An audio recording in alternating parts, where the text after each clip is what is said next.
The day the HOA came for my house, I was sanding down the porch rail, sweat on my brow, sawdust clinging to my jeans.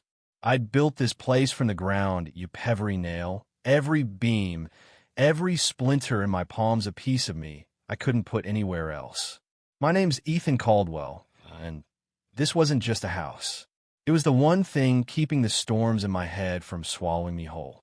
But when 3 men in black boots marched up my driveway, no badges, just clipboards and quiet arrogance, I knew trouble had found me. Across the street, arms folded, sunglasses too big for her face, stood Linda, the HOA president's self-crowned queen of this suburban fiefdom, filming it all with a smirk that said she'd already won. They didn't knock, didn't ask. The lead guy, clutching his tablet like a holy relic, read from some script. Per Enforcement Directive 14.3, this structure violates zoning compliance and is slated for immediate reclamation. His voice was flat, like he was ordering coffee, not trying to erase my life. I stared, my voice steady but low. You mean my home? He nodded, checking a box on his sheet. Your permit wasn't updated post-construction. That's a foundational code lapse. The HOA has authorized seizure. I could have laughed if it wasn't so absurd. My wife, Sarah, and I had filed that permit twice. I still remember the clerk who stamped it, mustard smudged on his shirt. This is my house, I said, my words he than I meant. I built it with my hands, my sweat, my soul. Linda's voice cut through the air, sharp and smug. Emotion doesn't override law, Mr. Caldwell. The guy with gloves stepped forward, eyeing my property like he was planning a siege. The tablet guy tapped away, probably feeding Linda's little HOA tribunal. I'd seen this before, not here, but in dusty places overseas where force showed up smiling before the barbed wire went up. My heart didn't race. It slowed. I turned, calm as stone, and walked to the garage. Behind the paint cans, under a tarp labeled Old Junk, was a black crate I hadn't touched in years. I peeled back the duct tape, my fingers steady, and there it was, an M67 Grenade, modified, safety primer jammed, a relic from a life that left scars no therapist could fix. I held it, heavy and familiar, and walked back to the porch. The clipboard guy's eyes locked on my hand, and I swear I saw his confidence crack. You don't want to do this, he stammered. Oh, I do, I said, my voice ice. Linda shouted, this is aggression. Detain him. I stood at the top of the steps, calm as the dirt under my boots. You want my home? Step up. Take it. Glove guy backed off. Tablet guy froze. Clipboard swallowed hard. Sir, we can de-escalate. I took one step down. You're on my land. You pushed. I warned. I raised the grenade just enough. Cross that line, and we all make the evening news. Then I heard tires crunch. A door slammed. Sarah, grocery bags in her arms, froze at the sight of me, the men, the grenade. Her voice broke. Ethan, what are you doing? I couldn't look at her. If I did, I'd unravel. Linda sneered, oh, the wife. Maybe she can talk sense into our neighborhood time bomb. That was it. I pulled a pin. The metallic saw-ting saw sliced the morning. I threw the grenade hard onto the lawn. It bounced, rolled, and stopped like a dare. Clipboard dropped his papers. Glove guy stumbled. Sarah gasped. Linda shrieked. I sat on the step, pin still in my hand, thumb on the spoon, and exhaled. The grenade didn't blow, but everything else did. Sirens wailed in the distance. Clipboard fumbled for his radio, muttering about an unknown explosive and an unstable CIVYLN. Sarah stood frozen, keys dangling, her eyes on the grenade like it held our future. Linda screamed, not scared but furious, like a kid whose game was falling apart. The cops came fast, hands on belts, not gun smart. Sir, we're approaching slow. Don't move, one called. I raised my hands, slow and wide. Grenade's dead weight. Modified. I was making a point, not a crater. They didn't like that. One flinched, the other circled. They retrieved the grenade like it might bite, patted me down, and zipped plastic cuffs around my wrists. Sarah's lip trembled as they read my rights. You told me you were better, she whispered, not accusing, just broken. I nodded, not at her, but at the cost I knew I'd pay. The holding cell was beige cinder block, a flickering light humming my worst thoughts back at me. I sat, back to the wall, counting floor tiles to keep my mind from spinning. 19 wide, 17 long, 3 cracked. They held me for containment re-VYEW, which meant they didn't know what to do with me. I didn't regret the grenade. I regretted not doing it sooner. Then the door clicked, and in walked Claring Wynn, tan blazer, eyes like a sniper's. She didn't ask if I was okay, just sat and opened a folder. "You're Ethan Caldwell," she said. I nodded. "You're the lawyer. Only if you don't talk yourself into a deeper hole," she shot back. Sarah had called her, said I needed someone who didn't scare easy. Clara showed me papers, an HOA enforcement order, a seizure estimate, and an email from Linda titled Handling Problem Homes. It called me unstable, a veteran with isolationist tendencies. Clara leaned in. "This isn't about a code. It's personal. We go to war legal, surgical, slow. Can you hold it together?" I nodded, tired but steady. I built a house instead of pulling a trigger. I can handle this. Things moved fast after that. My buddy Mike, a guy who'd rather hack a server than mow his lawn, dug up dirt on Linda. City council archives, zoning logs, property sales all pointing to Pine Down Holdings, a Delaware trust buying up lots in HOA zones. At the root, LMH Holdings, Linda Marie Harper, her maiden initials. She'd been forcing families out, veterans, single moms, retirees, forcing sales at rock-bottom prices for a community wellness complex. My house was next, outlined in red on a 2026 city plan. I laughed, bitter and sharp.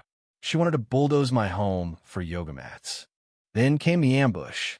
I'd gone to the hardware store, needing the smell of sawdust to feel normal. A black SUV followed me, brake light flickering. 2 guys tail me inside, tactical boots, no wrinkles in their shirts. I checked out with screws I didn't need and took the long way to an abandoned baseball field. They followed. 2 stepped out, one tall, buzzcut, the other lean and jumpy. "You Ethan Caldwell?" Buzzcut asked. I stayed quiet. He pulled a Photomy house, Arial VYEW fresh. "Drop the complaint." "Shut up. Stop acting like this is justice."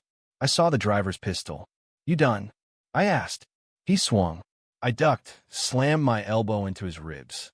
The other guy rushed me, landed a punch on my jaw. I dropped him with a knee to the gut and a palm to his chin. Buzzcut came again. I headbutted him. They groaned in the dirt as the driver peeled out. "This isn't about your house," Buzzcut coughed. "She wants what's under it."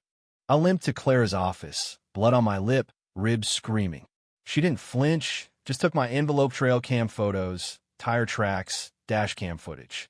"They jumped me," I said. "Wanted me quiet." Clara whistled. "This isn't a land dispute. It's a setup." Mike burst in with a thumb drive, grinning. City records, aggressively browsed. Linda's paper, trail forged signatures, fake votes, a reimbursement invoice tied to her trust. Clara mapped it out. 6 families, all forced out, their homes flipped for profit. My street was her jackpot. The HOA meeting was our counterstrike. Mike wired me with a mic, warning me not to improv VYSE. The community center was packed, chairs overflowing, air thick with gossip. Linda swept in, beige blazer, smile like a blade.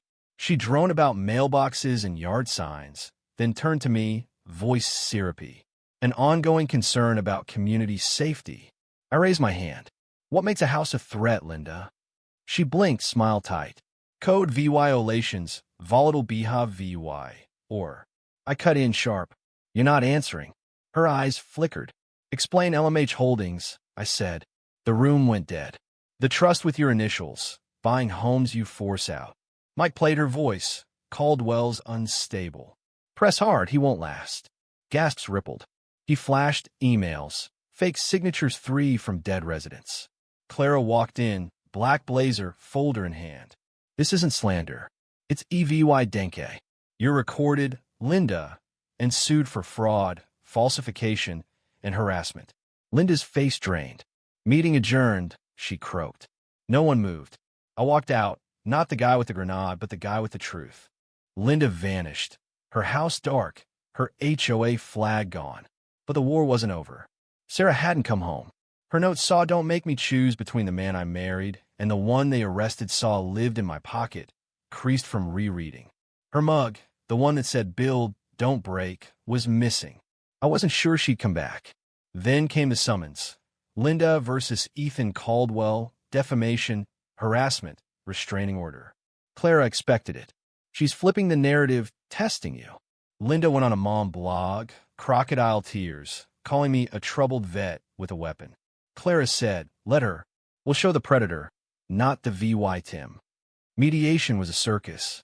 Linda sat, clipboard on her knees, her lawyer cooing about peace. She claimed her Caldwell Pa VY Lion was to honor my Sarah VYC. I snapped. "You named it to mock me." Clara stopped me, her knee pressing mine. That night, my truck got egged, a note tucked under the wiper. "Saw your war ended. Stop dragging us into it." Saw neighbors turned. One said I made them uncomfortable. Clara found Linda's re-VY said proposal doubled down, now a veteran reintegration center. She wasn't erasing me. She was stealing my story. The hearing was packed reporters, officials, suits from the redevelopment firm hedging their bets. Linda's lawyer painted her as a saint, me as unstable. She took the stand, hand on heart. I was scared, not of Ethan, but of what happens when rules break. She forgave me, said I needed help, not court. Clara tore her apartamails, contracts, an invoice for my house's demolition, dated saw 6 months saw before my first citation. The room stilled. I took the stand, hands shaking. "I'm not perfect," I said. "I've made loud mistakes." But every time I shouted, it was after someone tried to take what I bled for. My house was a promise I could come home. Linda didn't come because it was dangerous. She came because it was mine. I looked at her. She sent cops, rewrote me as the VY Lane. My mistake was thinking she'd play fair. The verdict came Thursday, small courtroom, same judge. Sarah sat in the back, not with me, but there. The judge read, Linda's claims were fraudulent, dismissed with prejudice, her legal fees on her. She was suspended from the HOA, facing penalties. I nodded once. Linda sat, hollowed, eroding silently. Outside, a reporter shoved a mic in my face. "What do you say to those who think you overreacted?" I looked at Sarah, arms crossed, watching. "Some fights aren't about what you did. They're about what you won't give up." Linda's house sold by Monday. She was gone by Friday. No goodbye, just a MOVYing truck. I watched from my porch as she glanced at me and looked away first. A week later, Sarah stood in the doorway, groceries in hand. "You're still here?" she said. "Still building," I replied. She set the bag down. "You could have run." "Wanted to," I admitted. "But you didn't," she said, taking my hand. "It's not fixed." I nodded. "Not yet." The next morning, I rebuilt the shed. Mike helped, drill in hand. Clara stopped by, jeans, no suit. "Naming it?" she asked. I grinned. "Justice." I didn't win by shouting or fighting dirty. I won because I stood, because when every instinct screamed to blow it up, I built instead. That's what scared Linda most. What do you think? Was I a hero for standing my ground, or a reckless fool for pulling that pin? Should Sarah have stayed, or walked away for good? And what about Linda? Was she pure EVYL, or just a cog in a bigger machine? Drop your thoughts below. Hit that like button if this hit you hard, and subscribe for more stories that don't pull punches. Let's keep this fight alive.